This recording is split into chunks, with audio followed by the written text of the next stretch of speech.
The coffee shop glowed against the December night frost, creeping patterns across the windows. Victoria Brennan sat across from a man her mother had arranged for her to meet 3 weeks earlier at a charity gala. Outside, snow fell in uneven flakes, catching the light from street lamps and the white bulbs strung along the shop's awning. Inside, soft music drifted from speakers mounted in corners, competing with the hiss of the espresso machine and the murmur of other conversations happening at other tables in other lives. Robert Ashford had been talking for 25 minutes without pause. He owned a chain of car dealerships across the Midwest, properties in 3 states, plans to expand into Colorado by spring. His watch caught the light when he gestured, expensive and deliberate. Victoria nodded at intervals she'd learned to time perfectly over the years. She sipped coffee that had gone lukewarm in her hands. She watched the way his eyes moved past her when he spoke, addressing someone just over her shoulder who wasn't there. He hadn't asked her a single question, not about Technova Solutions, the company she'd built from a startup into an enterprise software firm employing 320 people. Not about the board meeting she'd led that morning or the client presentation she'd spent the previous weekend preparing. Not about anything that made up the fabric of her days, the architecture of her life. The silence of his curiosity felt louder than his voice. Robert leaned back in his chair and folded his arms across his chest. The movement had the quality of a decision being made, a door closing before anyone could walk through it. His voice didn't change pitch or tone when the words came. "You're too old for every man, Victoria." The ceramic cup felt solid under Victoria's palms, an anchor in a moment that wanted to tilt sideways. She didn't move, didn't blink, just held the cup and stared at the grain of the table between them, the small scratch near the edge that someone else had made on some other night. Robert kept talking. His tone stayed flat, conversational, like he was commenting on the weather or the traffic on Lakeshore Drive. "Most men wanted someone younger," he said. "Someone who could give them a family. Someone with less baggage, fewer complications, more time left on the biological clock that everyone seemed to track with the precision of accountants." He'd been honest with her mother about his concerns, he said, but Margaret had insisted they meet anyway. He didn't see the point in wasting time when the math didn't add up, when the fundamentals weren't there. His fingers drummed once against his forearm, impatient with the formality of finishing a coffee he hadn't touched in 10 minutes. Victoria set the cup down carefully, both hands required for the simple task. She didn't trust herself to speak. Her throat felt tight, her chest burned with something that might have been anger, if it hadn't felt so much like shame. She had heard worse before, though not often with this particular blend of indifference and certainty. Her ex-husband had said similar things 8 years ago, though David had wrapped the message in apology, and what he'd insisted was regret. He'd wanted children and couldn't see a future without them. Couldn't keep pretending it didn't matter when clearly it mattered more than anything else. More than 12 years of marriage, or the house they'd painted together, or the life they'd built brick by brick. Victoria had signed the divorce papers in the kitchen of that house on a Tuesday afternoon in March, her suitcase from the Boston conference still unpacked in the bedroom upstairs. She'd waited until she was alone in her car, parked in the garage they'd always meant to organize, before she let herself cry. Since then, she'd stopped dating, stopped trying, stopped believing that trying would lead anywhere except back to this same conversation with different men in different coffee shops. Her mother kept calling, kept setting up introductions, kept reminding her that time was a luxury women didn't have. That compromise was necessary, that being alone was a choice. Victoria was making out of stubbornness rather than circumstance. Victoria had learned to endure it, to sit through dinners and coffee meetings with men who looked at her like a problem to solve or a box that wouldn't check. She'd learned to smile politely and leave without making a scene, to get in her car and drive home and pour herself wine she wouldn't finish while the silence of her apartment settled around her like a familiar coat. But tonight something cracked. She looked up at Robert. He was scrolling through his phone now, his attention already elsewhere, the conversation over in his mind, even if his body hadn't left the table yet. Victoria opened her mouth to say something, anything. The words formed in her throat but didn't make it past her lips because someone was walking toward their table. Marcus Reed had been sitting in the corner of Lakefront Coffee for the past hour and 12 minutes. His laptop was open in front of him, the screen glowing with terminal windows and server dashboards that most people would have mistaken for gibberish. Technova Solutions security team had called him 90 minutes ago. Panicked voices overlapping on the conference line. Ransomware attack. Files encrypted. Ransom demand. Deadline at midnight. The kind of crisis that could cost the company $2 million in downtime if someone didn't know exactly what they were doing. Marcus knew exactly what he was doing. He'd isolated the infected servers first, creating a mirror backup before the encryption could spread further into the system. The attackers had used AES-256, which sounded sophisticated until you understood they'd implemented it with rookie mistakes, predictable patterns that someone with enough experience could unravel. Marcus had spent 15 years building that experience, working his way up from help desk to systems administrator to the director of IT security, learning every layer of the infrastructure from the inside.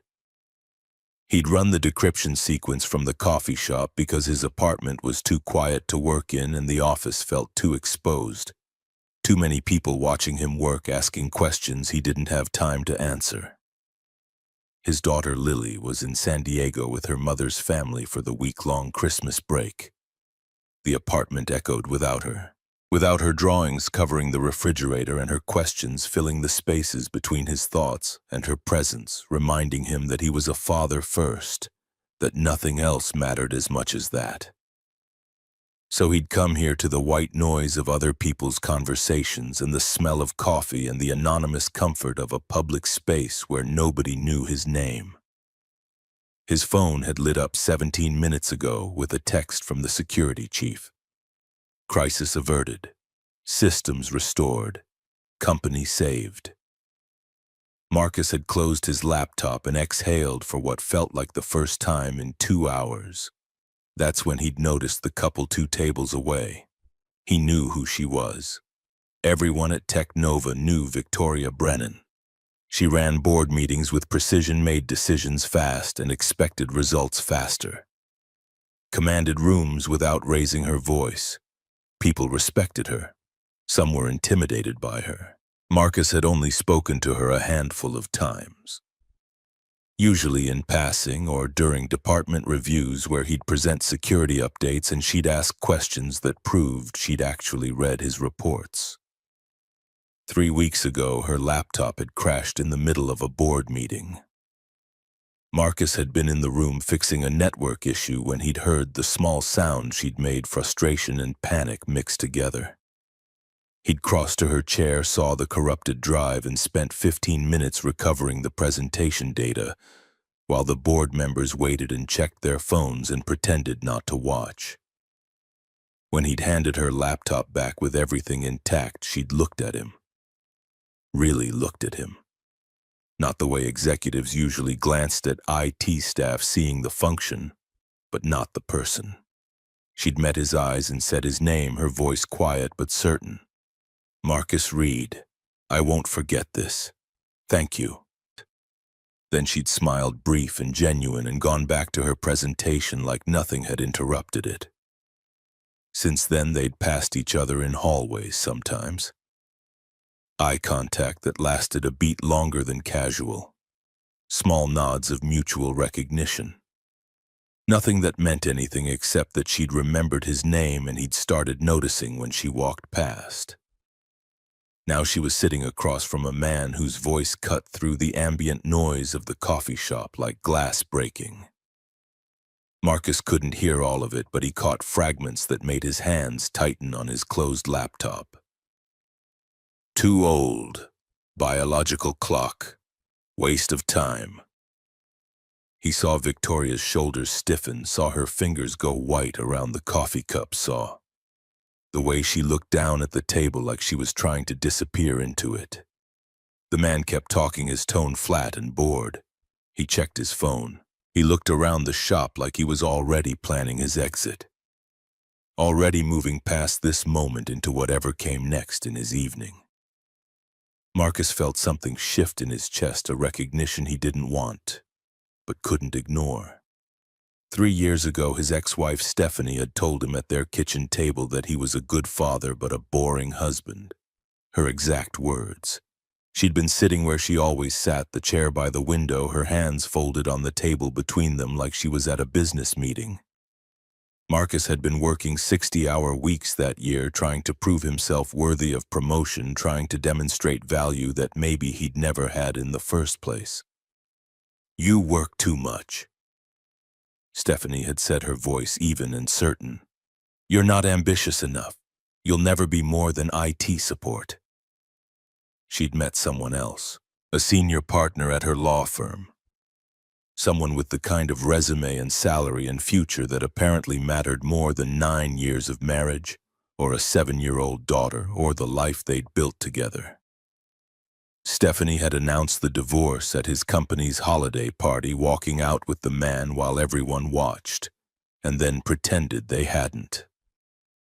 The custody battle had followed, her lawyer arguing that Marcus was a workaholic father who put his job before his daughter, that Lily deserved a mother who could be present. Marcus had won custody by showing up, by documenting every school event, every pediatrician appointment, every parent-teacher conference, by proving that he was the one who'd been there all along while Stephanie had been building her career and her new relationship. But winning hadn't erased the public humiliation or the whispers at work or the belief that had settled into his bones like cold he wasn't enough, not ambitious enough, not interesting enough, not worth choosing.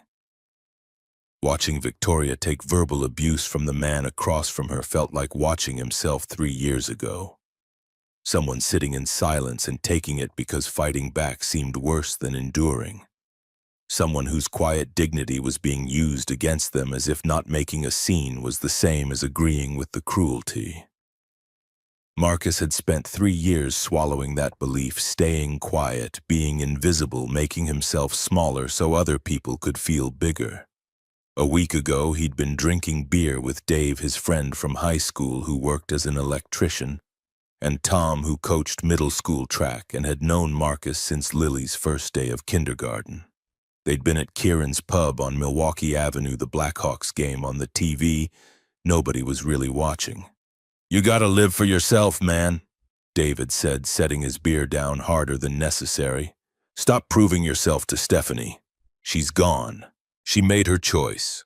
You don't owe her anything anymore."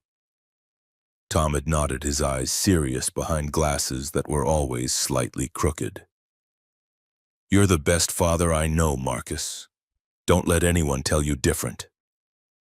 Marcus had nodded and agreed and felt the words bounce off the belief that sat deeper than reason. But now, sitting in this coffee shop watching a stranger humiliate someone who didn't deserve it, those words came back with weight behind them. Live for yourself. Don't let anyone tell you different. Not this time. He closed his laptop, stood up, started walking. Victoria heard footsteps approaching but kept her eyes on the table, assuming the waiter or someone passing to the restroom. Then a hand appeared in her field of vision, reaching across the table, taking her hand, with gentle pressure that turned firm. She looked up. Marcus Reed was standing beside her. He wasn't looking at her. He was looking at Robert, his expression calm but his jaw set in a way that suggested the calm was a choice he was making, not a natural state. He didn't let go of Victoria's hand. "You're perfect for me." His voice was clear and deliberate, loud enough that the people at nearby tables stopped their conversations to look. The words landed in the space between them like something solid, like something that couldn't be taken back or explained away. Robert froze, his phone slipped slightly in his hand, his carefully maintained composure cracking at the edges. He stared at Marcus with the confusion of someone who'd been speaking a language nobody else understood and suddenly realized it. "What? This is inappropriate. Who are you?" Marcus didn't move, didn't explain. He just stood there holding Victoria's hand, his eyes locked on Robert, waiting. Victoria's breath caught. Her hand was still in Marcus's, and she could feel the warmth of his palm, the calluses on his fingers from years of working with keyboards and servers and hardware. She didn't understand what was happening, didn't know why Marcus Reed, the IT director who'd saved her presentation 3 weeks ago, was standing in this coffee shop on Christmas Eve doing something that made no logical sense. But she didn't pull her hand away, because for the first time in 8 years someone was standing beside her. Not behind her, not judging her, just there. Robert found his voice sputtering something about understanding what was going on, about this being his time, about not appreciating the interruption. He stood up, his chair scraping against the floor loud enough to make several people turn. He grabbed his coat from the back of the seat, shoved his phone into his pocket, looked once at Victoria and once at Marcus, then turned and walked toward the door. He didn't say goodbye, didn't apologize, just left the door swinging shut behind him with a small chime that seemed too cheerful for the moment. The coffee shop was quiet. A few people were still staring. Most had already gone back to their drinks and conversations, the moment passing into just another story they might tell later or might forget entirely. The Christmas music continued playing, something instrumental and generic that nobody was listening to. Victoria looked up at Marcus. He was still holding her hand. His eyes met hers, dark and serious but not cold. There was something else there, something she couldn't name yet but recognized anyway. "I'm sorry, I didn't mean to overstep." His voice was quieter now, meant just for her. He started to let go of her hand, started to step back, giving her space to process what had just happened. Victoria shook her head, a small movement that felt larger than it was. "You didn't." Her throat felt tight again, but this time not from pain. From something unfamiliar that felt dangerous and necessary at the same time. She swallowed, managed to keep her voice steady when she added, "Thank you." Marcus hesitated. Then he gestured to the empty chair across from her, the one Robert had vacated, the coffee cup still half full and abandoned on the table. "Do you mind if I sit?" Victoria looked at the chair, at the space Robert had occupied with his dismissiveness and his certainty that she wasn't worth his time, at the coffee he'd ordered and never intended to drink. Then she looked back at Marcus, who was waiting without pushing, who'd just done something inexplicable and was now asking permission instead of assuming he'd earned anything by it. She nodded. Marcus sat down. He folded his hands on the table, didn't fill the silence with explanations or apologies or the kind of nervous talking that people did when they weren't sure what came next. He just sat there, present and patient. Victoria picked up her coffee cup and took a sip. It was cold now, bitter and unpleasant. She set it back down and realized she didn't know how to start this conversation. Didn't know what to say to someone who'd just interrupted a humiliation she'd been prepared to endure alone. "That was my mother's idea, the meeting, not mine." Her voice came out steadier than she felt, controlled in the way she'd learned to control everything. Marcus nodded. He didn't ask why she'd agreed to it, didn't offer advice or judgment, just listened. "She's been setting these up for a while now. She thinks I need someone, that I'm running out of time." Victoria heard the bitter edge in her own voice on those last 3 words and didn't try to hide it.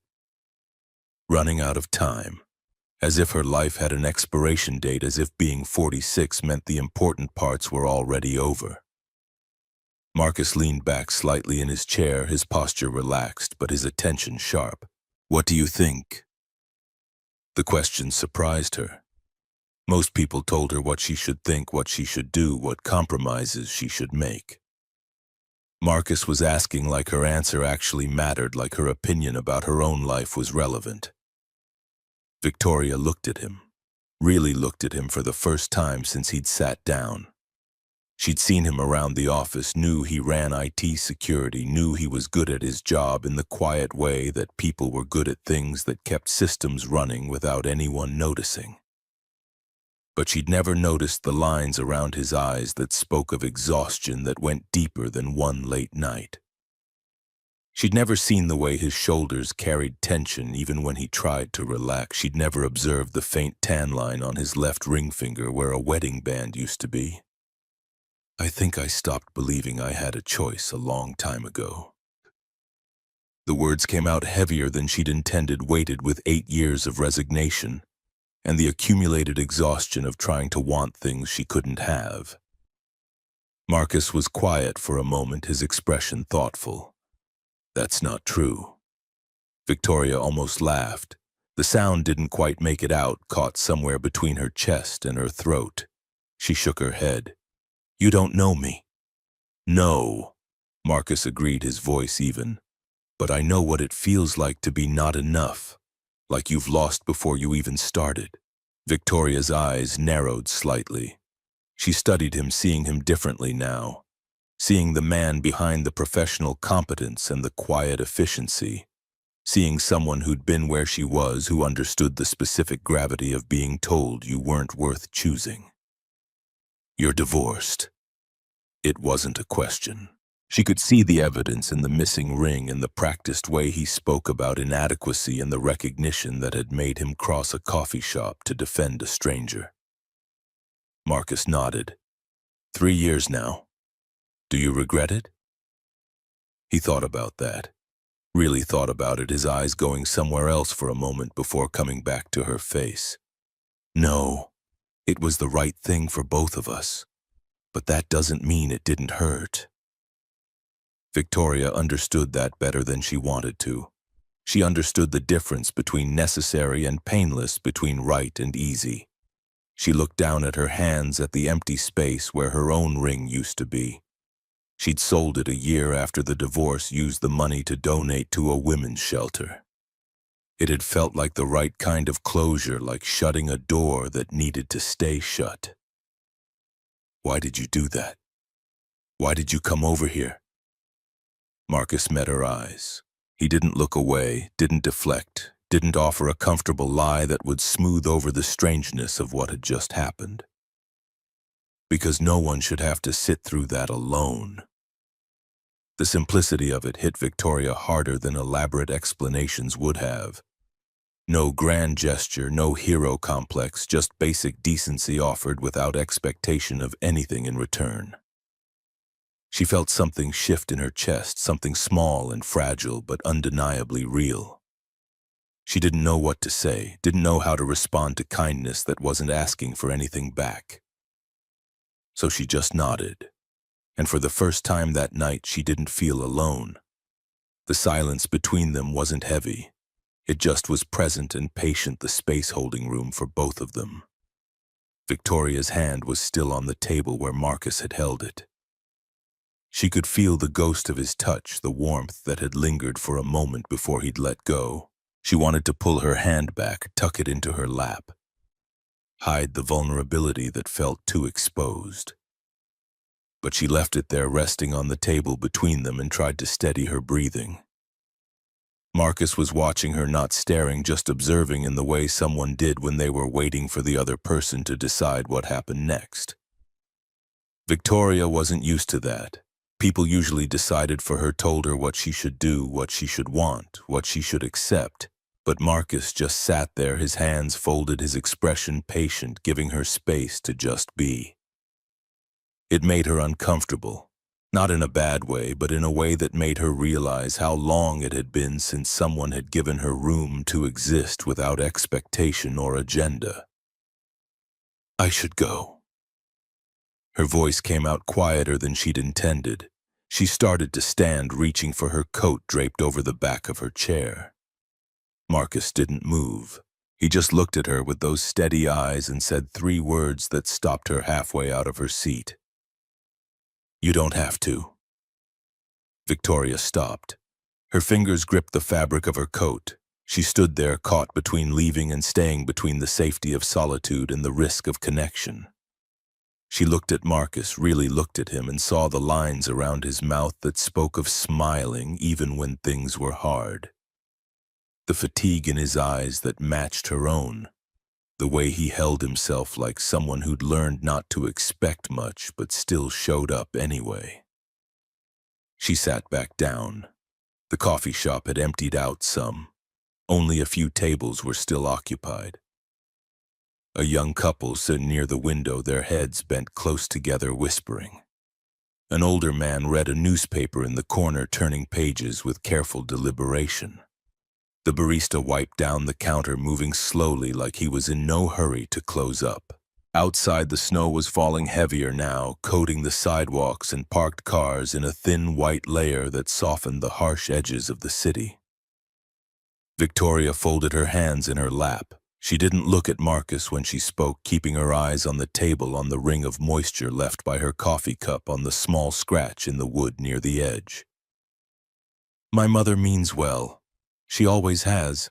But she doesn't understand that some things can't be fixed by trying harder." Marcus didn't respond right away. He let the words settle between them, gave them space to exist without rushing to fill the silence with platitudes or advice. "What does she think needs fixing?" Victoria almost smiled.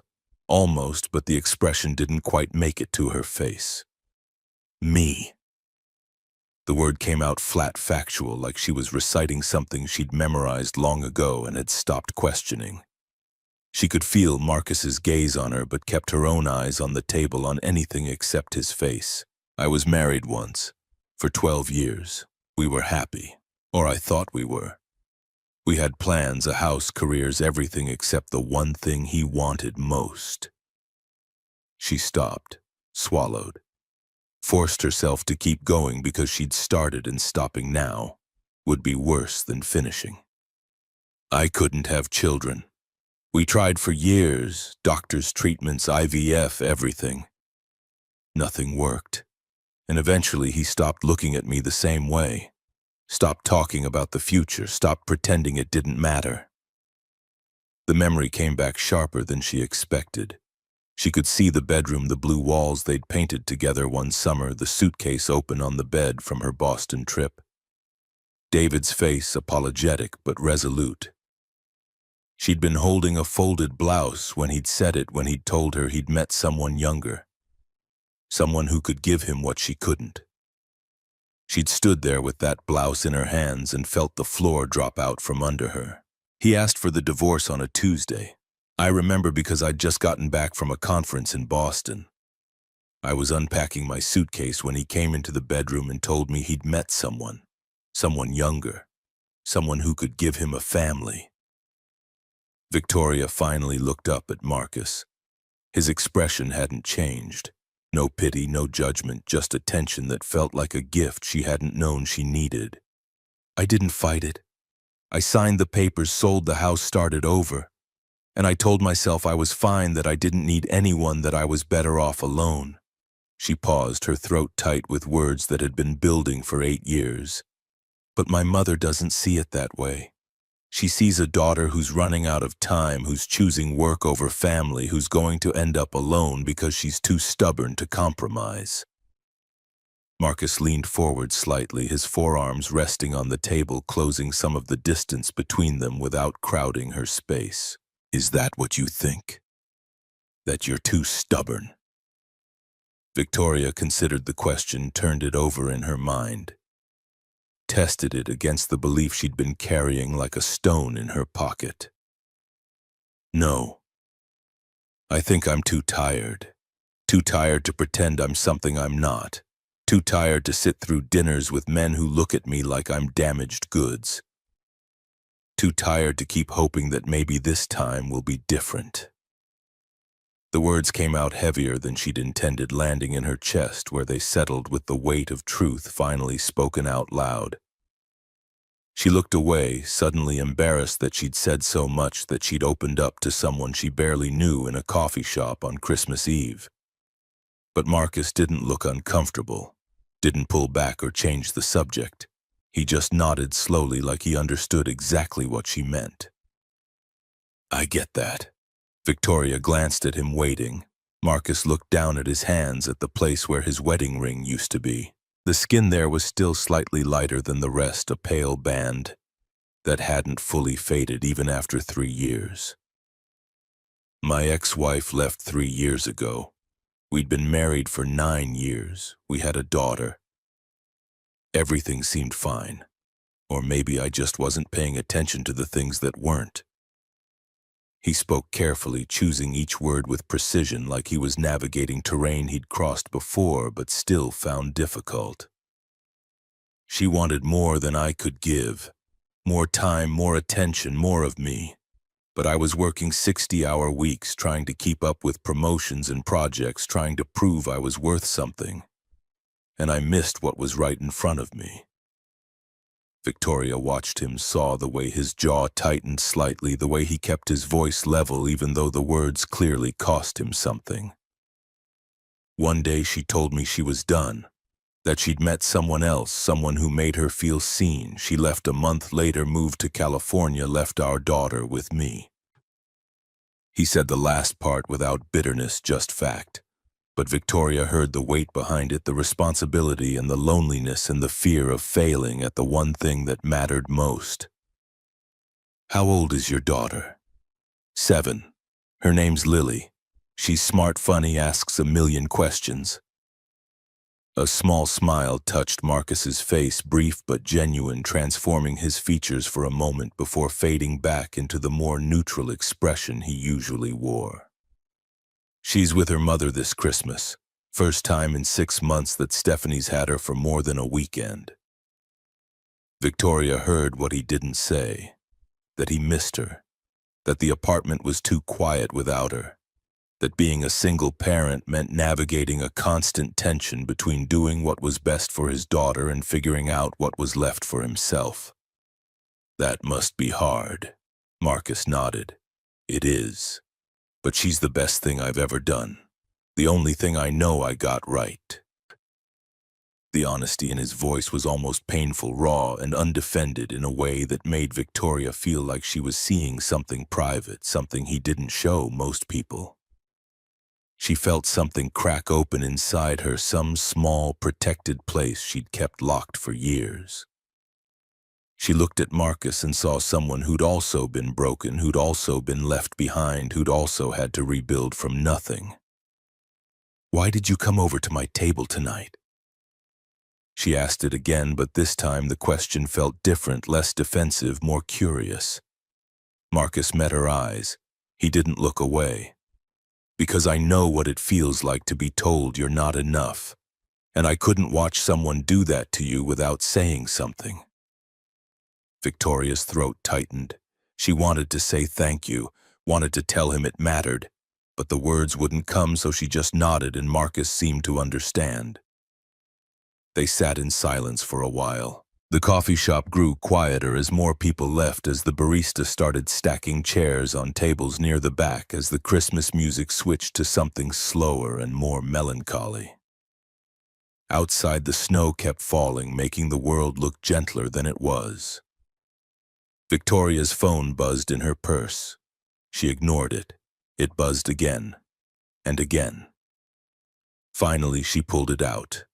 Saw 3 text messages from her mother lighting up the screen. "How did it go? Call me when you get home. Victoria, don't be picky. You're not getting any younger." Victoria stared at the words, feeling them settle over her like a familiar weight. The voice in her head that had been repeating the same message for years joined in. Too old, too broken, too late. She set the phone face down on the table and looked at Marcus. "My mother, checking in." Marcus didn't ask what the messages said. He could probably guess. The barista approached their table looking apologetic in the way service workers did when they had to deliver bad news. "Sorry, folks. We're closing in 10 minutes. Marcus nodded. He reached for his laptop bag, started gathering his things. Victoria did the same, slipping her phone into her purse, putting on her coat, buttoning it slowly. The moment was ending. Reality was pushing back in. She didn't know how to stop it. They walked to the door together. Marcus held it open for her. The cold air hit her face sharp and immediate, the snow still falling heavier now. Victoria stepped outside Marcus, following the door closing behind them with a soft click. They stood on the sidewalk, the Christmas lights from shop windows casting colored shadows on the snow. Victoria looked at Marcus. He looked back. Neither of them moved. Neither of them spoke. The silence stretched between them, filled with all the things they hadn't said, all the things they didn't know how to say. Victoria felt the distance growing, felt herself pulling back into the safety of isolation. It was easier that way, safer, less complicated. She started to turn away, started to say goodnight, but before she could, Marcus spoke. "Wait here." Before Victoria could ask why, he jogged across the street to a 24-hour CVS pharmacy, its bright lights harsh against the soft darkness of the snow-covered street. She watched him through the window as he disappeared into an aisle. A minute later, he emerged holding something small, paid at the counter, and crossed back to where she stood. He held out a single white rose. Not a bouquet, not some grand arrangement. Just one stem, simple and elegant, the petals perfect and unblemished against the night. Victoria took it carefully, her fingers brushing against his. The rose was cool to the touch, the petals soft and real in her hands. "I wanted to give you something, to remember tonight by, to remind you that you're not what people say you are. You're more than that. You always have been." Victoria stared at the flower, at the delicate petals, at the way it caught the light from the street lamp above them. She felt tears threatening again, pushed them back. Looked up at Marcus standing in the snow with his hands in his pockets and his eyes steady and sincere and deep. "I don't know what to say." "You don't have to say anything. Just take it. And maybe when you look at it, remember that someone sees you, really sees you, and thinks you're exactly who you're supposed to be." Victoria's throat tightened. She held the rose closer to her chest, protecting it from the falling snow. She looked at Marcus and saw something she hadn't seen in anyone's eyes in years. Acceptance. Not tolerance, not pity, just genuine, honest acceptance of who she was, flaws and all. "I barely know you." Marcus nodded. "That's true. But I'd like to, if you'll let me." Victoria felt the walls she'd built around herself starting to crack, not breaking, not yet, but shifting, making room for possibility. She looked at the rose in her hands, at Marcus standing in the snow, at the quiet street around them, and she made a choice. Not a big one, not a dramatic declaration, just a small step forward. "I'd like that too." Marcus's smile widened just slightly. He stepped back, giving her room to walk to her car. Victoria opened the door but didn't get in right away. She looked at him one more time. "Will I see you Monday at work?" Marcus nodded. "I'll be there." "Good." She meant it. She slid into the driver's seat, set the rose carefully on the passenger seat, started the engine. The heater kicked on, blowing cold air that would warm eventually. Marcus stepped back onto the sidewalk, lifted one hand in a small wave. Victoria waved back, then pulled away from the curb and drove slowly down the snow-covered street. In her rearview mirror, she could see Marcus standing there watching her go. Not walking away yet, just standing in the snow under the Christmas lights. She turned the corner and he disappeared from view, but the image stayed with her, burned into her memory. A single moment of kindness on a night when she'd expected nothing but pain. Victoria drove through the quiet streets of Chicago. the city looking different somehow, softer. The snow had covered the rough edges, made everything look clean and new. She glanced at the rose on the passenger seat, at its perfect white petals, at the way it seemed to glow in the dim light from the dashboard. For the first time in 8 years, Victoria didn't feel hollow. She felt something else, something fragile and tentative but undeniably real. She felt hope, not the desperate, grasping kind that left her disappointed, but a quiet, steady hope that whispered maybe. Maybe she wasn't too old. Maybe she wasn't too broken. Maybe she was exactly who she needed to be. And maybe, just maybe, the right person would see that.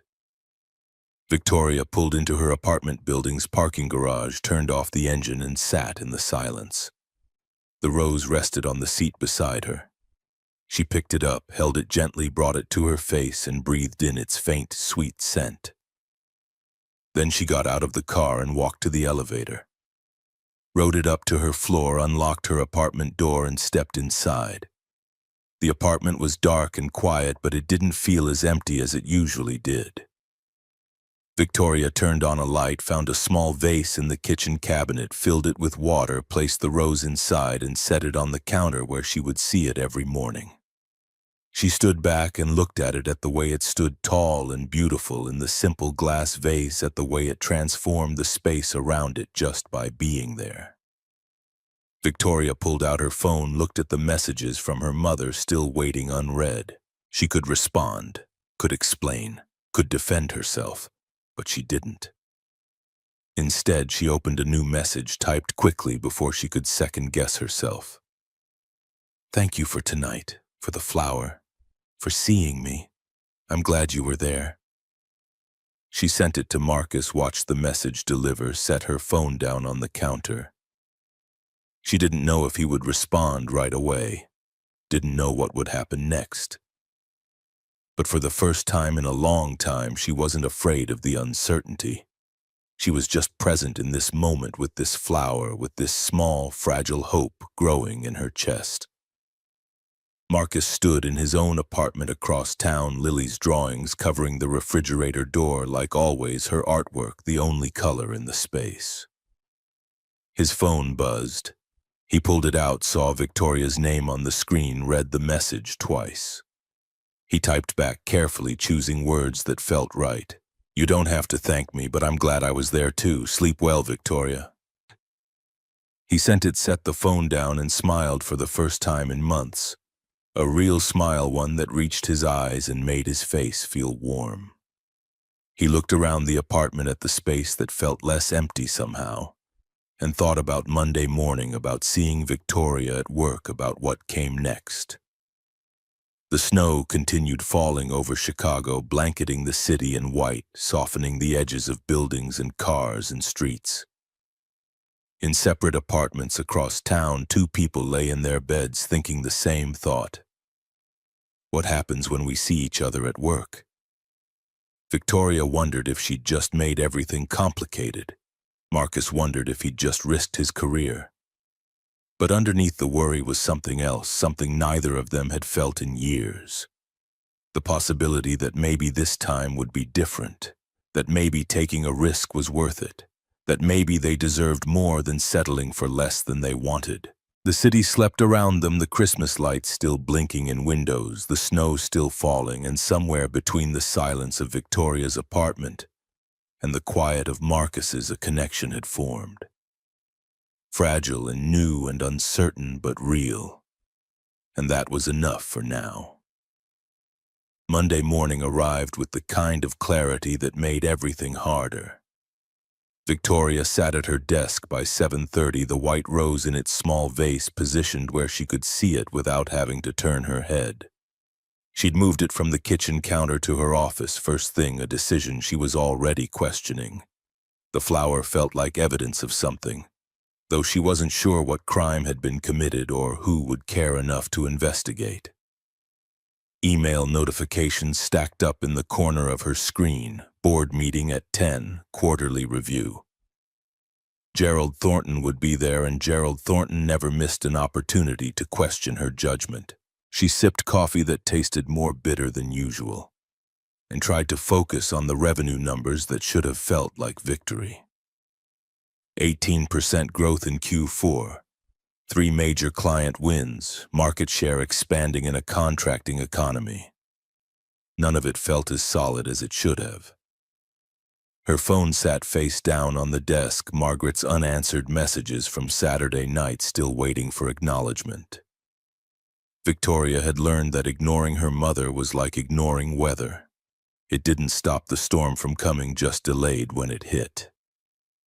Marcus arrived at his office in the IT security wing at 8:15. His team congratulated him again on the Christmas Eve ransomware fix, 6 different people stopping by to mention the $2 million in downtime he'd prevented. He nodded and thanked them and felt like a fraud, his mind replaying the moment in the coffee shop over and over, analyzing it from angles that made less sense the more he thought about them. He'd held Victoria Brennan's hand in public. He'd made a declaration that could be interpreted a dozen different ways, none of them professional. He'd walked across a coffee shop and inserted himself into her life without invitation or planning.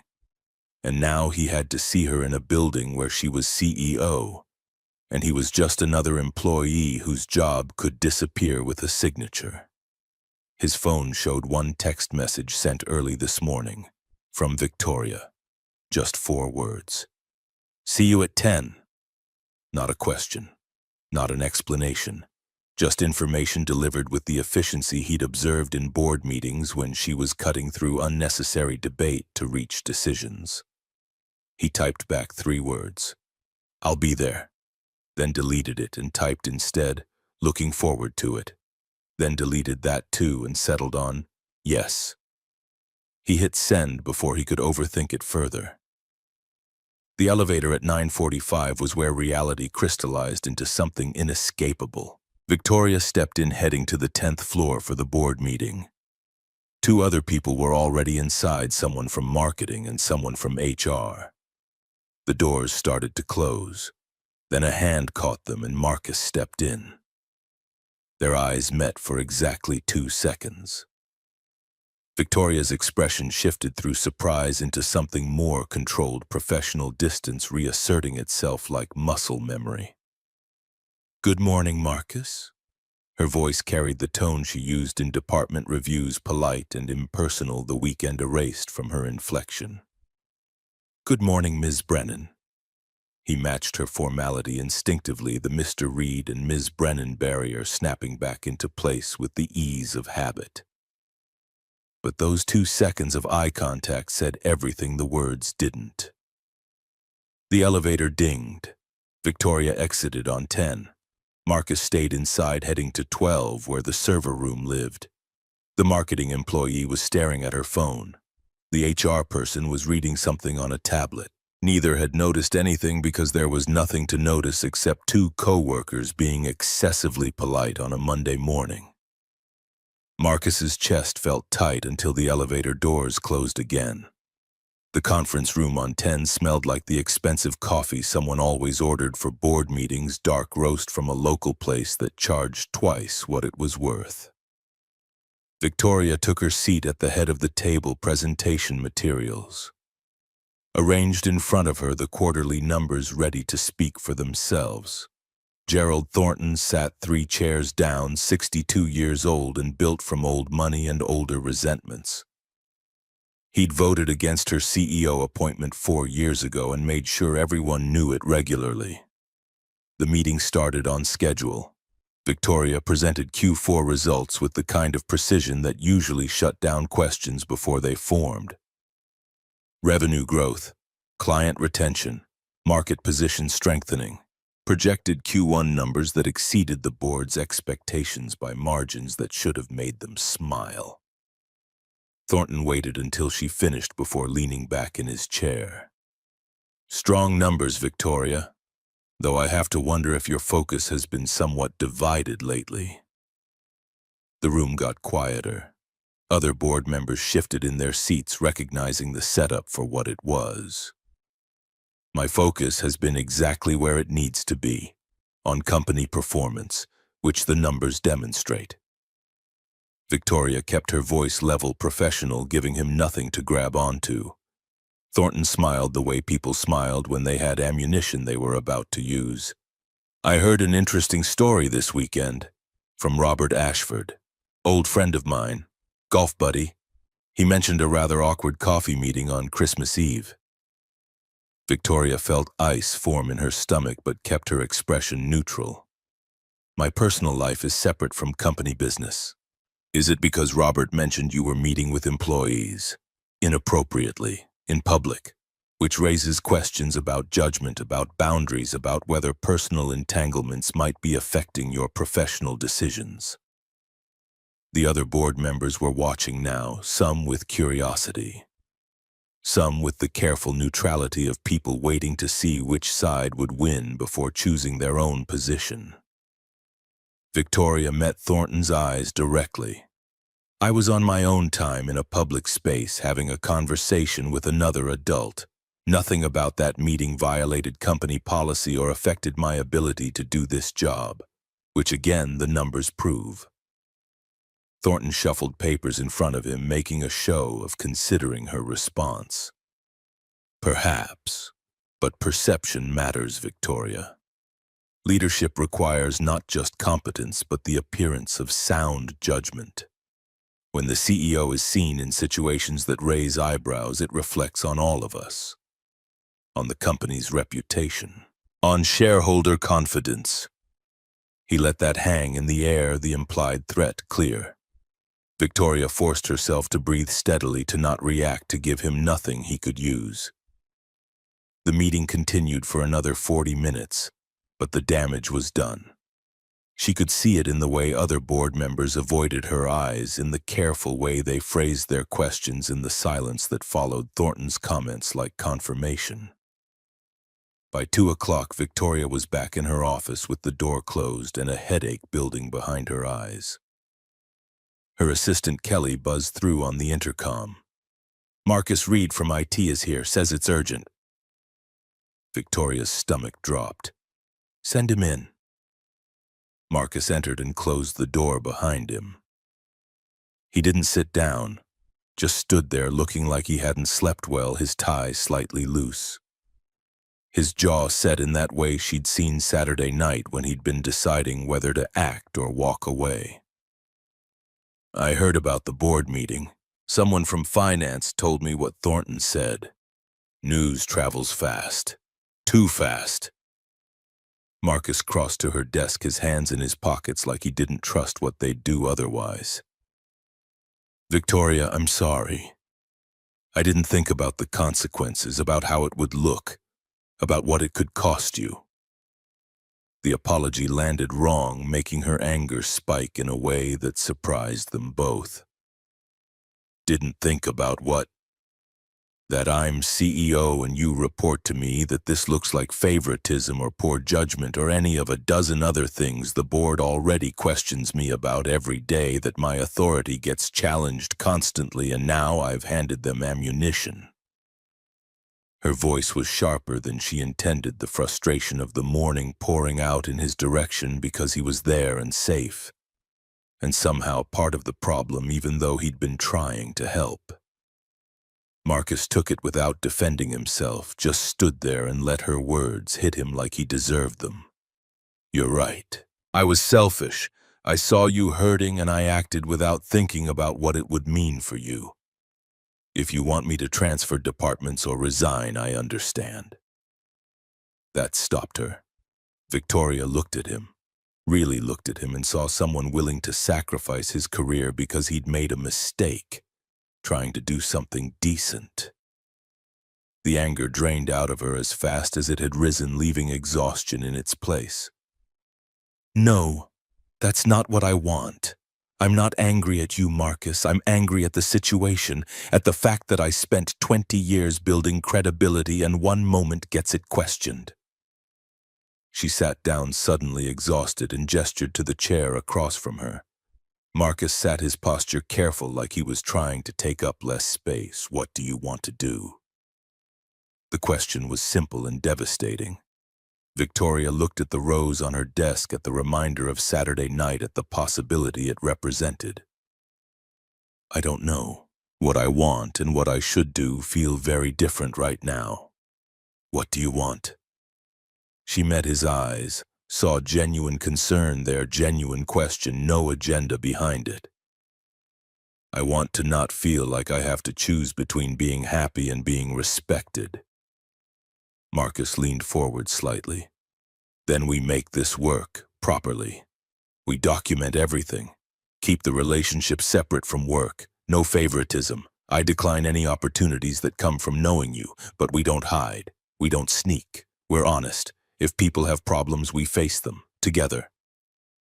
Victoria was surprised by his clarity, by the plan he'd clearly been thinking through while she'd been spiraling. You've thought about this all weekend. I knew this was coming. And you still want to try? Yes, do you? Victoria looked at him, at this IT director who'd saved her from humiliation and was now willing to navigate corporate bureaucracy to make something work that had no guarantee of working. She did the math, calculated risk versus reward. Professional cost versus personal possibility. Yes, but we do this right. HR meeting, disclosure, no secrets. Marcus nodded immediately. Agreed. Wednesday afternoon at 3 o'clock, they sat in Patricia Donovan's office on the 8th floor. Pat was 45, sharp-eyed, with red hair going gray at the temples and an Irish accent that only appeared when she was tired or angry. Right now she looked alert and professional, a yellow legal pad in front of her covered with notes in neat handwriting. Let me make sure I understand. You're disclosing a personal relationship that began outside of work, and you want to ensure company policy is followed to avoid any conflicts of interest. Victoria nodded. Exactly. We want to be transparent and do this properly. Pat looked at Marcus. Mr. Reed, do you feel pressured in any way, any concern that refusing this relationship could affect your employment? No. If anything, I initiated the interaction that started this. Pat made notes, her pen moving quickly across the page. Company policy allows relationships between employees provided they're disclosed and don't create direct reporting conflicts. Since you currently fall under Ms. Brennan's organizational structure, we'll need to adjust that. You'll report directly to the CTO, Warren Mitchell, removing any chain of command issues. She looked up at both of them. I need to be clear about what you're signing up for. Victoria, as CEO, you'll face more scrutiny. Every decision involving IT will be examined for favoritism, even if there isn't any. Marcus, people will assume you're getting special treatment regardless of your actual performance. You'll both need thick skin. They nodded. Pat pushed papers across her desk. Sign these. Acknowledge you've read the policy, understand the implications. Agree to annual ethics training and immediate disclosure of any concerns or complaints. They signed. Pat collected the papers, filed them precisely, then looked at them with something that might have been sympathy. Off the record, this is going to be harder than you think. Not because of the relationship itself, but because of what people will project onto it. Be prepared. They left her office together, walking to the parking garage in silence that felt heavier than it should have. In the concrete dimness between levels, Marcus stopped. Friday night, my place or yours? Victoria felt the weight of the day pressing down the board meeting and Thornton's implications and Pat's warning all combining into something that felt suddenly very real and very complicated. Yours. I'd like to meet Lily. If you're ready for that. Marcus's expression shifted, surprise and something like fear crossing his face before settling into determination. She gets back Thursday, Friday works. But Victoria, meeting her means this is serious. She'll know. 7-year-olds are perceptive. I can't introduce you as just a friend. I know. And if this doesn't work out, if we try and it falls apart, she'll know that too. She'll have questions I won't know how to answer. Victoria reached out and touched his arm briefly, a small gesture of reassurance. Then we try not to let it fall apart. They got in their separate cars and drove to their separate homes, the weight of disclosure and documentation making what had felt spontaneous on Saturday night feel measured and intentional now.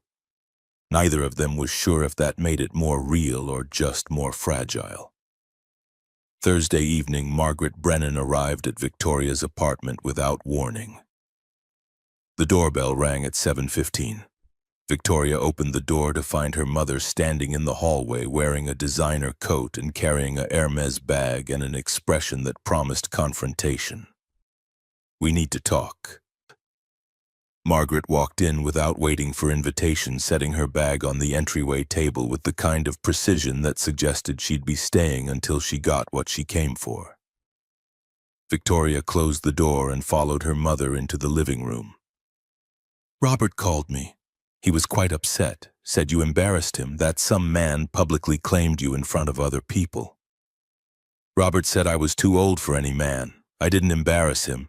He embarrassed himself." Margaret turned to face her daughter, chin lifted in that particular way that meant she'd already made up her mind and was just going through the formality of conversation. "I did some research. Marcus Reed, IT director at your company. Divorced single father, modest salary. Victoria, what are you thinking?" "I'm thinking he treated me with more respect in one evening than Robert managed in 30 minutes.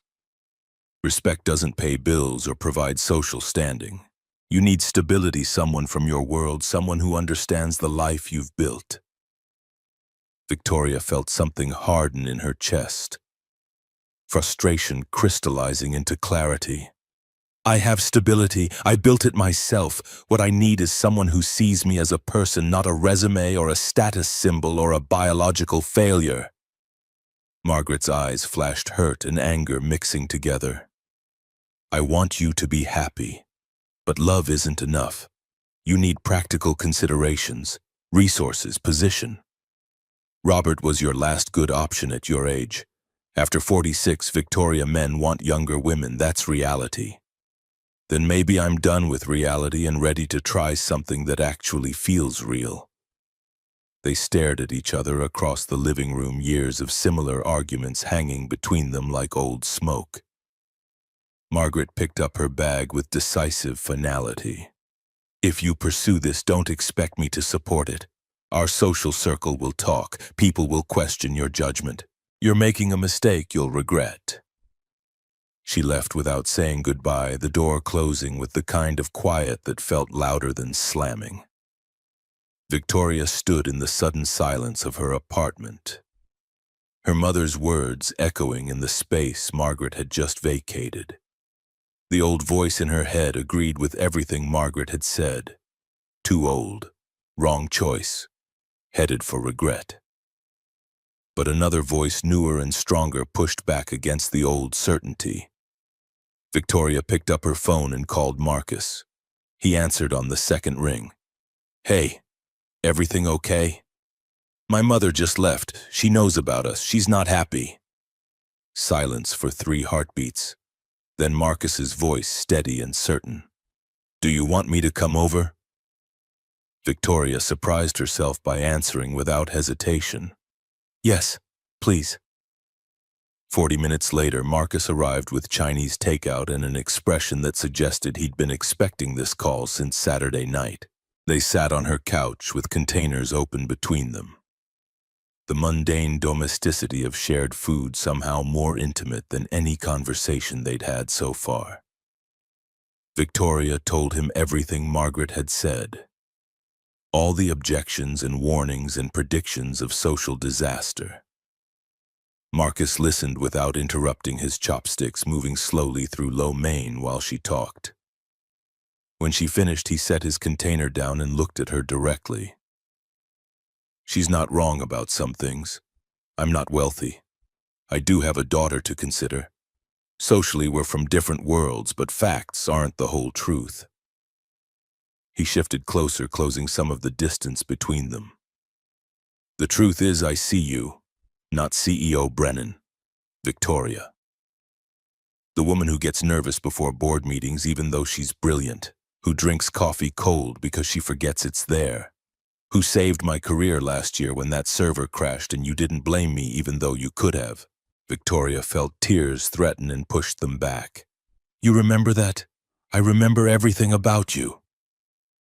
The admission hung in the air between them, weighted with implications neither of them was quite ready to examine. Marcus reached up slowly, giving her time to pull back if she wanted to, and tucked a strand of hair behind her ear.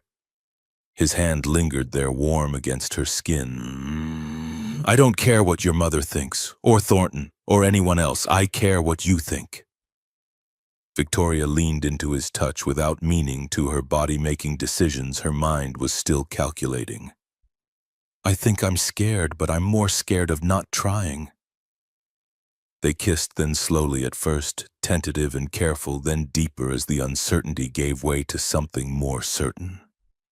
When they pulled apart, Marcus's forehead rested against hers, both of them breathing harder than they had been. Stay tonight. Just stay.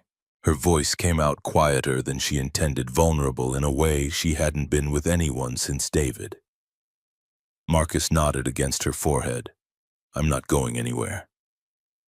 They fell asleep on her couch, fully clothed, the Chinese food forgotten on the coffee table, the television playing something neither of them was watching.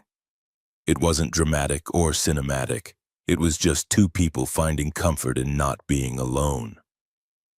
2 weeks passed in a careful dance of professional distance at work and growing intimacy outside it. They had dinner 3 times, saw a movie once, talked on the phone every night after Lily went to bed, Marcus's voice low and tired and somehow essential. The board meeting incident faded into background noise as new crises took center stage. Victoria stopped checking her phone for her mother's messages. Marcus stopped second-guessing every decision he made at work. Then Thursday of the 3rd week arrived and Marcus picked Lily up from the airport. Stephanie had kept her for 2 weeks in San Diego with her family, the longest stretch Marcus had gone without his daughter since the divorce. He'd spent the entire drive to O'Hare rehearsing how to tell a 7-year-old that her father had started seeing someone, that things were changing in ways that couldn't be taken back. Lily came running through the terminal, dragging her pink rolling suitcase, her braids slightly messy. Her face lit up with excitement about Disneyland and the beach, and her cousin's new puppy. She talked non-stop in the car, filling the silence Marcus had been living in with her particular brand of 7-year-old chaos.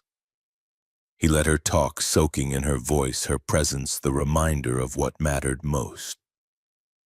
That night after dinner, while Lily drew at the kitchen table, Marcus sat down across from her. Bug, I need to talk to you about something. Lily looked up, her purple marker paused mid-stroke. Did I do something bad? No, sweetheart, nothing like that. I wanted to tell you that I met someone, a friend. Her name is Victoria.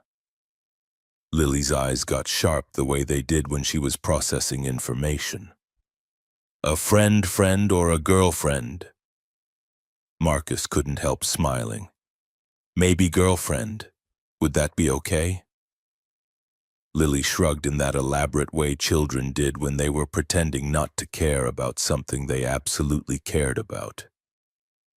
Is she nice? Very nice. She's smart and kind and she makes me smile. Then okay. Can I meet her? Eventually, when you're ready.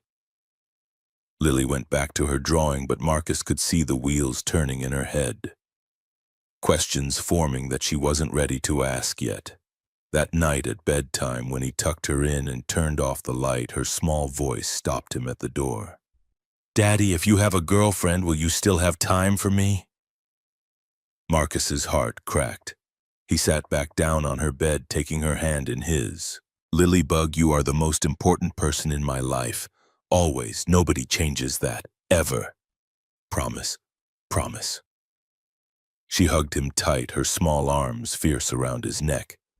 And Marcus held on maybe a second longer than necessary before kissing her forehead and leaving the room. Saturday morning, his phone rang.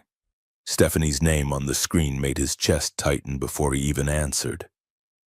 Marcus, we need to talk. I spoke with my lawyer. I want to revisit custody. The words hit like physical blows, knocking the air from his lungs. What? Why Lily's happy here? I heard you're dating someone. Victoria Brennan, your CEO. Marcus's mind raced, trying to figure out how she'd found out, landing on the obvious answer. Small world. Technova had 300 employees and people talked. That has nothing to do with Lily. Doesn't it? You're bringing instability into her life. New relationship, workplace complications, divided attention. My lawyer thinks we have grounds to request primary custody. I'm ready to be a full-time mother now. My partner and I are getting married. We have a stable home, better schools in San Diego. Think about what's best for Lily, Marcus, not your love life. This is blackmail. This is motherhood.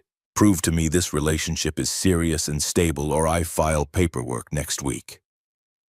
She hung up. Marcus stood in his kitchen, phone still pressed to his ear, listening to dead air and feeling his world crack apart. Everything he'd feared about letting someone in had just come true. The relationship he'd started endangering the one thing that mattered most. Lily was his entire life, his reason for getting up every morning, his proof that he'd done something right. He couldn't lose her. Wouldn't survive losing her. The choice wasn't really a choice at all.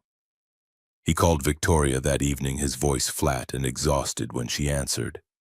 Can I come over? We need to talk. Those 4 words carried weight they both recognized. Victoria said yes, immediately heard something in his tone that made her pulse quicken. When he arrived 20 minutes later, he looked wrecked, like he hadn't slept in days, even though it had only been hours since Stephanie's call. What happened? Marcus told her everything.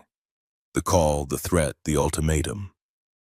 Victoria's initial anger gave way to understanding as she watched him struggle through the explanation. She can't do this. We've done everything right. HR, disclosure boundaries, everything by the book. Doesn't matter.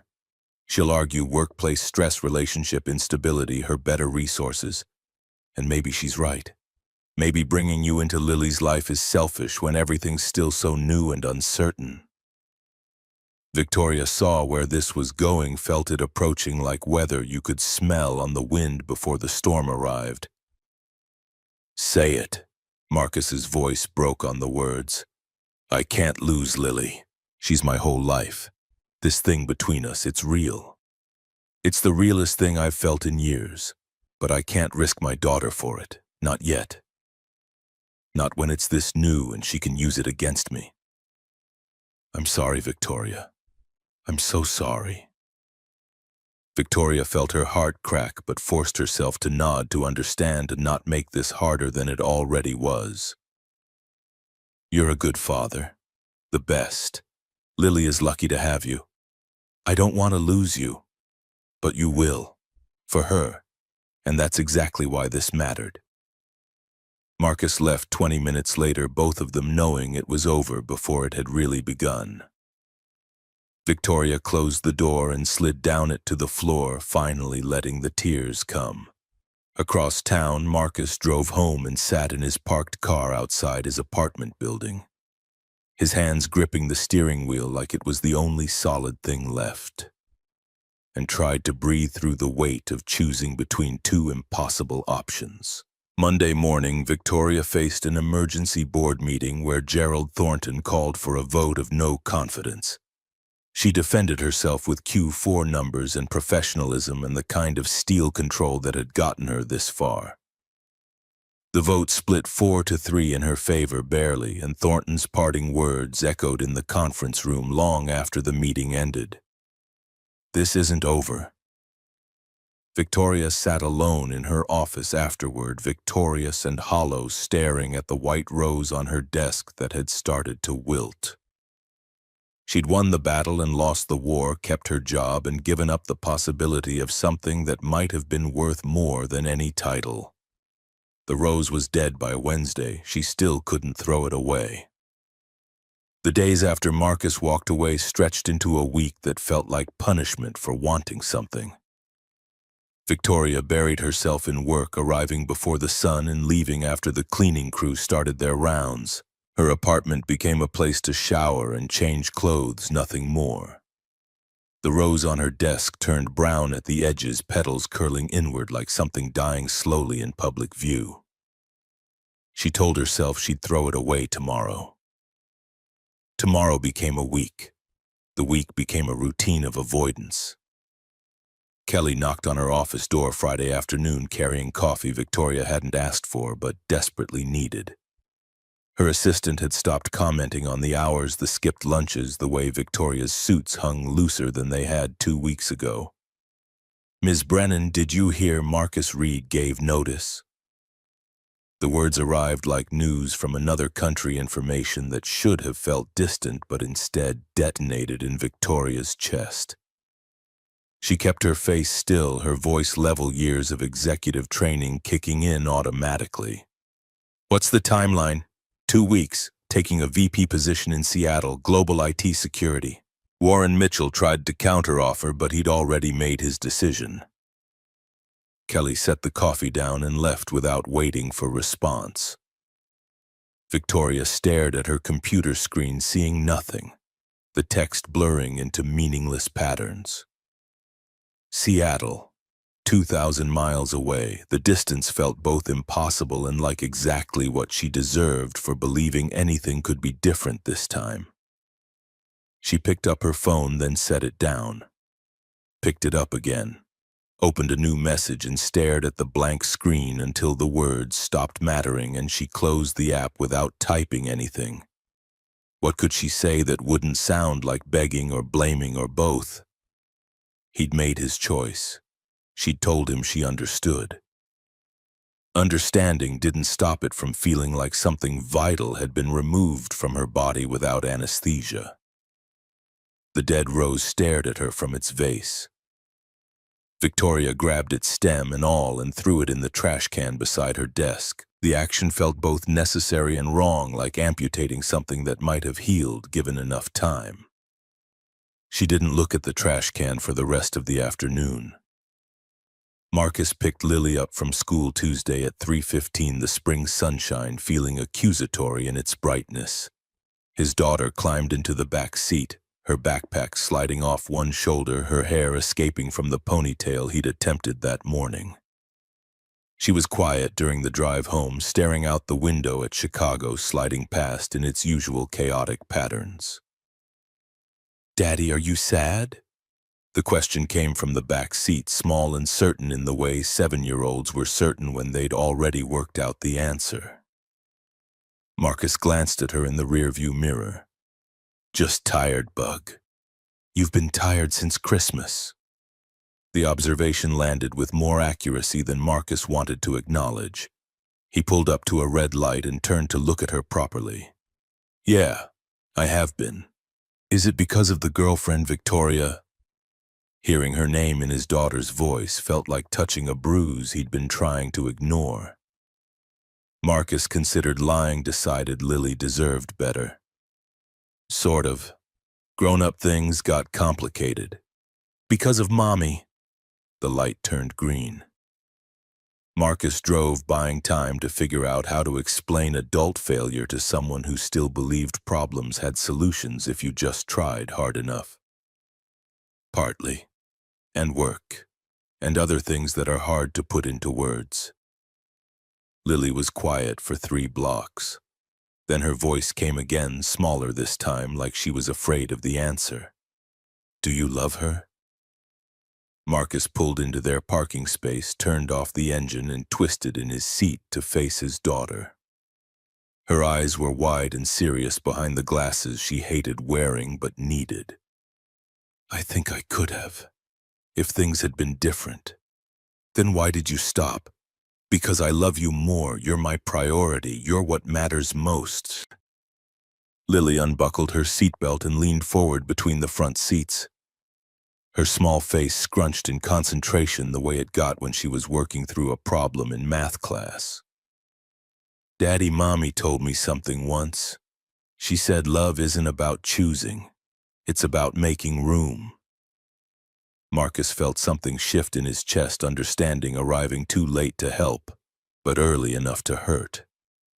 Your mom said that, when she talked about why she left, she said she didn't make room for both of us, that she chose wrong. But she said you're better at making room than she was, that you have a big heart. The wisdom of children sometimes felt like weapons too sharp and too precise to be wielded safely. Marcus pulled Lily into an awkward hug across the center console, her small arms wrapping around his neck with complete faith that he'd figure things out because that's what dads did. I love you, Lilybug. I love you too. But I think you should make room for Victoria too, 'cause you're sad without her. They went upstairs to the apartment and Marcus made dinner while Lily did homework at the kitchen table, and he tried to process the idea that his 7-year-old daughter had seen something he'd missed entirely. That maybe choosing between two people he loved was exactly the wrong framework. That maybe Stephanie's biggest failure hadn't been leaving, but believing she had to pick one thing and abandon the other. Wednesday evening, Marcus's phone rang while he was reviewing server logs that didn't need reviewing anything to keep his hands busy and his mind occupied. Stephanie's name on the screen made his jaw tighten reflexively. What now? Marcus, about the custody thing. I'm not filing. The words took a moment to process, arriving in the wrong order, making no sense against the script he'd been expecting. What? I talked to Lily yesterday. She's happy with you, really happy. And she asked me why you couldn't be happy too. Like it was the simplest question in the world. Stephanie's voice carried something Marcus hadn't heard from her in years. Regret, maybe. Or shame. Or just the exhaustion of carrying anger too long. I was scared, Marcus. Scared you'd found something real and Lily wouldn't need me anymore. But that's my problem, not yours. You're a great father. Better than I was a mother for a long time. And Victoria, I looked her up. She seems like a good person. Don't move to Seattle because of me. Stay where you're happy. Marcus sat down because his legs stopped supporting him reliably. I already gave notice. Then ungive it. Fight for what you want. It's not that simple. I hurt her. I chose wrong. She probably doesn't want to hear from me. Stop being scared. You're terrible at it. Stephanie hung up before he could respond. Marcus stared at his phone, at the call that had just rewritten everything he'd been planning, at the possibility that maybe he'd sacrificed the right thing to protect against the wrong threat. He pulled up Warren Mitchell's number, typed out a message asking if they could talk tomorrow morning about the Seattle position, and hit send before he could second-guess himself into paralysis. Thursday morning, Victoria scheduled a meeting with Gerald Thornton. Not requested. Scheduled. Kelly had looked concerned when Victoria dictated the calendar invite, but she'd sent it anyway because she'd worked for Victoria long enough to know when arguments were useless. Thornton arrived at the conference room at 10 o'clock, looking smug, like he'd been waiting for this meeting since the day Victoria became CEO. He sat across from her with the confidence of someone who believed he'd already won. Victoria, to what do I owe the pleasure? I'm done playing defense with you, Gerald. Her voice came out harder than she'd intended, but softer than she felt. Thornton's eyebrows raised slightly. I'm not sure what you mean. Yes, you do. You've been undermining me since I took this position. Every board meeting, every decision, every opportunity to question my judgment. So let's have the conversation we've been avoiding for 4 years. She leaned forward, hands flat on the table between them. You didn't want me as CEO because I'm a woman. Because I came up through product management instead of finance. Because I don't have the right pedigree or the right family name or whatever metric you're using to decide who deserves respect. But here's what's true: Q4 numbers don't lie. Neither do Q1 projections or client retention rates or market share growth. I've outperformed every target this board set, and you still can't accept that competence matters more than credentials. Thornton started to speak, but Victoria kept going. So here's what's happening. I'm staying CEO. You can challenge me again if you want. But bring actual performance issues, not gossip about my personal life. Because my personal life is exactly that, personal. If I date an IT director or a janitor or an astronaut, that's my business. It doesn't affect my ability to run this company. Are we clear? The room felt charged with something electric and dangerous. Thornton studied her face like he was seeing her for the first time, recognizing something he'd previously dismissed. He nodded slowly. Crystal. Victoria stood up, the meeting over because she said it was over. She walked back to her office feeling 10 feet tall and simultaneously terrified that the adrenaline would wear off and reveal she'd just committed career suicide. But Kelly was smiling when Victoria passed her desk, and that felt like winning even if she didn't know what prize she'd earned. Friday morning started wrong and got worse. Victoria arrived to find Marcus's office in the IT wing. Half-packed boxes stacked along the walls. His laptop already disconnected from the docking station. She stood in the doorway for 30 seconds that felt like 30 minutes before someone noticed her. Ms. Brennan, can I help you? A junior technician whose name Victoria didn't know looked genuinely confused about why the CEO was standing in their department. Victoria found her voice. Marcus Reed. Where is he? Server room. Hardware migration. You want me to get him? No, thank you. She walked to the server room like she was approaching a cliff edge, knowing the drop existed but unable to stop moving forward. The room was cold and loud, fluorescent lights harsh overhead, the smell of electronics and recycled air thick enough to taste. Marcus was on the floor with cables spread around him like he was performing surgery, his shirt sleeves rolled up, his tie nowhere in evidence. He looked up when the door opened, froze when he saw who'd walked in. Victoria. What are you doing here? I need to talk to you. Now's really not the best time. I'm in the middle of... Now is perfect. She let the door close behind her, the sound echoing in the metallic space. Marcus stood up, brushing dust from his knees, looking uncertain in a way she'd never seen him look before. I heard you're leaving. Seattle. VP position. It's a good opportunity. Is that why you're taking it, or are you running? The directness landed between them like a challenge. Marcus's jaw tightened. That's not fair. You're right. Nothing about this is fair. Victoria took 3 steps closer, closing the distance between them to something less than professional, more than cautious. You walked into that coffee shop and changed everything for me. You stood up when no one else would. You made me believe I deserved more than settling, and then you walked away without fighting. I had to protect Lily. Stephanie called me. Did you know that Wednesday morning? She tracked down my personal number somehow. She apologized. Said she wasn't filing the custody challenge. That she was scared and stupid, and Lily is happy with you, which means you're leaving for nothing. Marcus looked like he'd been hit. His expression cycled through surprise, confusion, and something that might have been hope before settling on exhaustion. She called you. She said Lily asked her why you couldn't be happy. Simple question. 7-year-old logic. Your daughter wants you to have room in your life for both of you. Your ex-wife apparently agrees. The only person stopping you is you.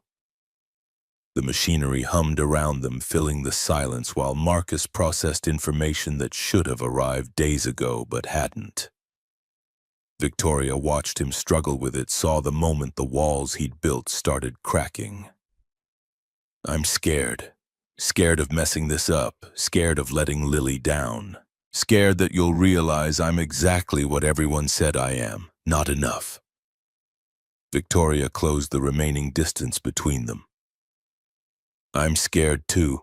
Scared of my mother's judgment and Thornton's interference and failing at another relationship. But I'm more scared of living my whole life safe and alone, wondering what would have happened if I'd been brave enough to try. What are you saying? Don't go to Seattle. Stay. Try. With me. For real. I'll make room in my life for both of you, Work and Lily and us, but I need you to stay and fight for this.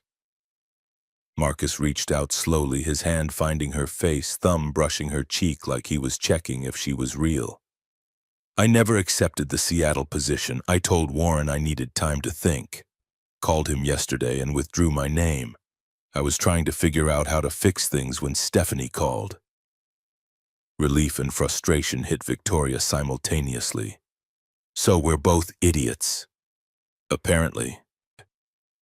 They stood in the server room surrounded by machines that kept Technova running, and Marcus kissed her like he should have kissed her days ago, like he was done running from things that scared him. A junior technician walked in, saw them, and backed out immediately with a muttered apology. They broke apart laughing. Everyone's going to know now. Good. Let them. Saturday afternoon, Victoria met Marcus and Lily at the park 3 blocks from his apartment. The March sunshine felt premature, promising warmth it couldn't quite deliver, but Lily didn't seem to care as she ran ahead with her backpack full of art supplies. Victoria stood next to a bench, her hands in her coat pockets, her heart beating harder than any board meeting had ever made it beat. Lily approached with the careful assessment children gave to adults who might become important. She was smaller than Victoria had imagined from Marcus's descriptions, her dark hair in 2 braids, her glasses slightly crooked. You're Victoria. Not a question, an identification. Victoria smiled despite her nerves. I am. You must be Lily. Daddy says you're his girlfriend. Are you? I hope so. Is that okay with you? Lily tilted her head, considering this question with the seriousness it deserved. He's been sad without you. I don't like when he's sad. I don't like it either. Then I guess it's okay. Do you like drawing? They sat on the grass despite the chill, and Lily pulled out markers and paper, launching into an explanation of her latest art project, with the enthusiasm of someone who'd found a captive audience. Victoria listened and asked questions and tried not to overthink the fact that a 7-year-old was currently deciding whether she was acceptable. Marcus sat beside them, quiet, watching them interact with an expression Victoria couldn't quite read but felt like hope. Lily drew a picture: Marcus, Victoria, Lily, a house, a dog that didn't exist yet. Hearts floating around all of them like blessing or wish or both. She handed it to Victoria solemnly. For you, so you remember we're a family now. Victoria's throat tightened. She took the drawing carefully like it was something precious and breakable. Thank you. I'll keep it somewhere safe. In your office so you see it when you work. Exactly there. They stayed at the park for 2 hours until the sun started dropping and the temperature with it. Lily ran ahead to the car, giving Marcus and Victoria a moment alone on the path. Marcus reached for her hand, threading their fingers together. That went better than I expected. She's wonderful. She is. But Victoria, this is real now. You're meeting my daughter, being part of her life. If this falls apart later, she'll remember, she'll be hurt. I need to know you're in this. Victoria squeezed his hand. I'm in this. All the way. We'll figure out the complicated parts as we go. 2 weeks later, Victoria arranged brunch at an upscale place downtown neutral territory for what would either be reconciliation or warfare. She'd called Margaret on Tuesday, leaving a voicemail that was more summons than invitation. Her mother arrived exactly on time, which meant she'd been early and waited in her car to make her entrance precise. Marcus and Lily were already seated when Margaret walked in. Victoria stood to greet her mother, watching calculation happen behind Margaret's eyes as she assessed Marcus's suit. Lily's dress, the way they'd arranged themselves at the table like they belonged together. Mother, thank you for coming. Victoria. Margaret sat, accepted a menu she wouldn't read, and turned her attention to Lily with the kind of smile adults gave children they were trying to impress. You must be Lily. I'm Victoria's mother. Hi, are you a grandmother? You look like one.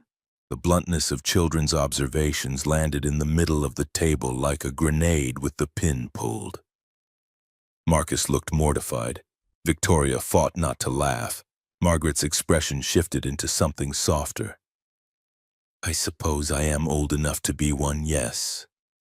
Do you like grandkids? 'Cause I'm pretty good at being a kid. I imagine you are.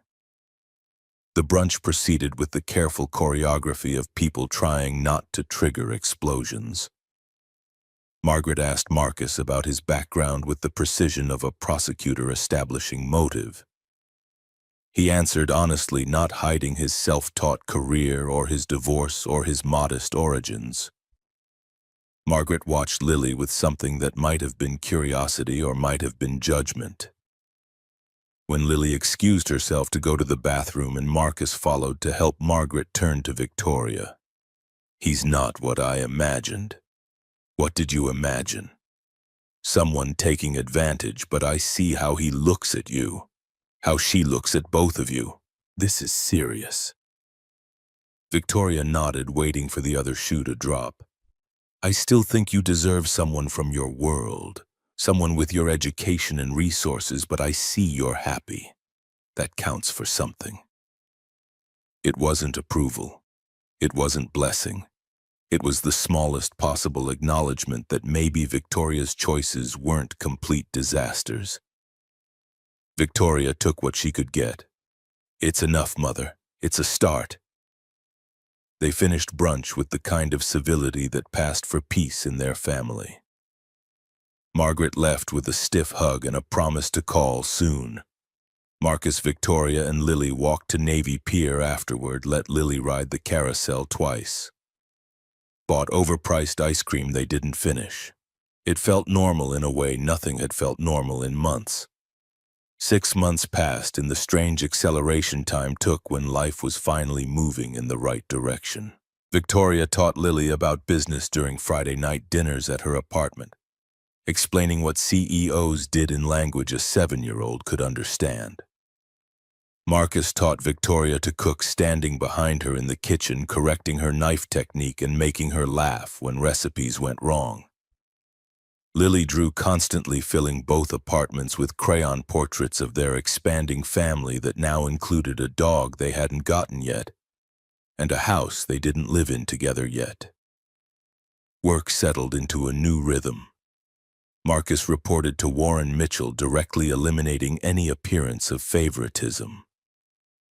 Victoria and Marcus had lunch together in Technova's cafeteria like any other couple, and people stopped gossiping after the first month because there was nothing scandalous to report. Thornton stayed quiet through 2 board meetings. Margaret called every Sunday and only criticized Victoria's choices 40% of the time, which counted as progress. Stephanie visited in July, meeting Victoria over coffee with the awkwardness of 2 women navigating the complicated geometry of loving the same child and the same man at different times. They were never going to be friends, but they managed polite. And that was enough. Christmas Eve arrived again 1 year after the night that changed everything. Marcus had reserved the same corner table at Lakefront Coffee, and Victoria arrived at 8 o'clock to find him waiting with that same nervous energy he'd had the first time. He had a small wrapped box on the table between them. 1 year ago, I did something crazy here. Victoria smiled, settling into the chair across from him. You told a CEO she was perfect. I told you you were perfect. I still believe that. He pushed the box across the table. Victoria opened it to find a key, simple and silver, against the black velvet lining. She looked up, confused. It's to my apartment. Well, our apartment, if you want it to be. Marcus's hands were shaking, slightly nervous energy making his words come faster than usual. I know we've been taking it slow. Split custody, separate places, being careful. But Lily asked me last week when you were moving in, and I realized I'm ready, if you are. Victoria turned the key over in her fingers, feeling the weight of what he was offering. This is more than moving in together. I know. I'm asking if you want to build a life with me, with us. No timeline, no pressure. Just commitment to figuring it out together. Will you? Victoria thought about the woman who'd sat in this coffee shop a year ago, believing she was too old and too broken and too late for anything good to happen. She thought about the man who'd crossed the room to prove her wrong. She thought about the 7-year-old girl who drew pictures of families that didn't exist yet but might. Yes. The word came out certain and clear. Victoria closed her hand around the key. Yes to moving in. Yes to building a life. Yes to all of it. Marcus smiled, the kind of smile that transformed his whole face, and ordered them coffee they wouldn't drink while they talked about logistics and timing and what came next. Outside the window, snow fell again, marking the anniversary with symmetry that felt almost too perfect. Marcus showed her a picture on his phone drawn by Lily that morning. Marcus, Victoria, Lily, a dog, a house, hearts everywhere. She made this for you. Said to give it to you tonight. Victoria looked at the drawing at the family Lily had been sketching into existence for months. Tell her I love it. Tell her I love both of you. She knows, but I'll tell her anyway. They left the coffee shop at 10, walking to their separate cars that would soon become unnecessary when they shared an address. Marcus kissed her under the streetlight snow, catching in her hair and his coat. And Victoria felt certain in a way she hadn't felt certain about anything in years. 6 months later, they closed on a 3-bedroom townhouse in Wicker Park with a yard big enough for the dog Lily had already named. Moving day was chaos, boxes everywhere, Lily directing traffic like a tiny General Marcus carrying furniture. Victoria assembling a bookshelf with instructions that made no sense in any language. They ordered pizza when the kitchen proved too full of unpacked dishes to cook in. Eating on the floor of the empty living room while Lily chattered about her new school and her new room and the dog they'd get next month. Lily found a box labeled in Victoria's handwriting, personal items. Inside, wrapped in tissue paper, was the dried white rose in a simple frame. Lily held it up, curious. What's this? A flower your dad gave me.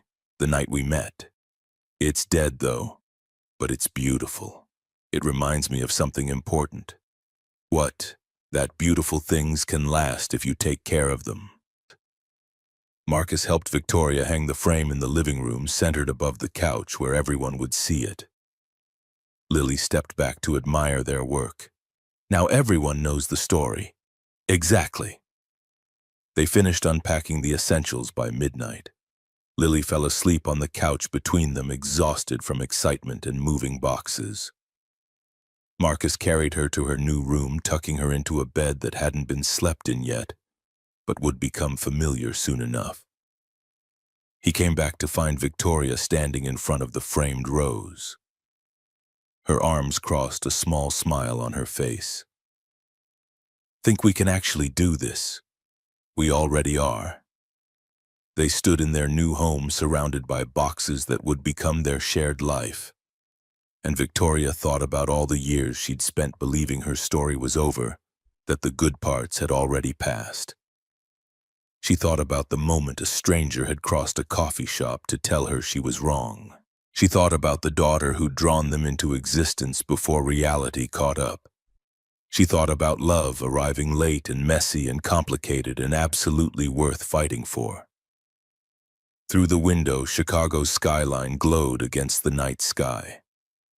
The framed rose hung on the wall, a monument to dead things that still mattered. Lily's drawing was already on the refrigerator. Their lives were tangled together now in ways that couldn't be easily undone, and Victoria wouldn't have it any other way. She was 47 years old, CEO, stepmother, partner, human. Her mother still called with criticisms. The board still watched. Life was still complicated and sometimes hard. But she wasn't alone anymore, and that made everything else survivable. Marcus came up behind her, wrapping his arms around her waist, resting his chin on her shoulder. "What are you thinking about? That I was just waiting for someone brave enough to see me, and for me to be brave enough to see myself. And now I'm exactly where I'm supposed to be." Outside, the city moved through its endless rhythm. Inside their home, three people who'd found each other against improbable odds were building something that might last. Not perfect, but real.